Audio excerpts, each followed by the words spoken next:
শনিবার মধ্যরাতে ঘরের চিৎকার শুনে প্রতিবেশীরা গিয়ে দেখেন রঞ্জনের মরদেহ পড়ে আছে। মধ্যরাতে নিরিবিলি এক এলাকায় ঘটনার পর অভিযুক্ত ধর্ষককে গাছের সাথে বেঁধে রাখে স্থানীয়রা। কক্সবাজারের স্বামীকে হত্যার পর স্ত্রীকে ধর্ষণের অভিযোগ উঠেছে। কক্সবাজারের ঝিলংজায় উত্তরণ আবাসিকে নিরিবিলি এই ঘরে ভাড়া থাকতেন রাঙ্গামাটি থেকে আসা বিমল চাকমা। তার স্ত্রী স্থানীয়দেরকে জানান রাতে মদ্যপানের পর রঞ্জন চাকমাকে খুনের পর তার স্ত্রীকে ধর্ষণ করে বিমল।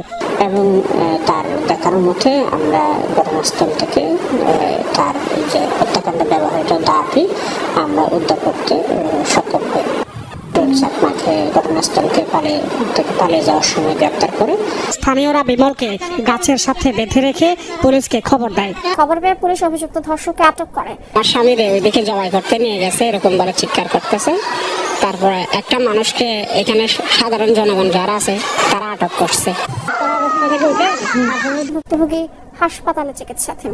তার স্ত্রী হাসপাতালের ওসিসিতে ভর্তি আছেন।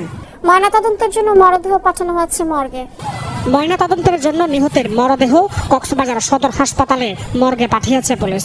আসার সময় গেড়ে গেলে দেখছি একজন লোক বলছে ওখানে তোমাদের পাশে একটা ফলট আছে, এখানে মারামারি হয়েছে মগে মগে।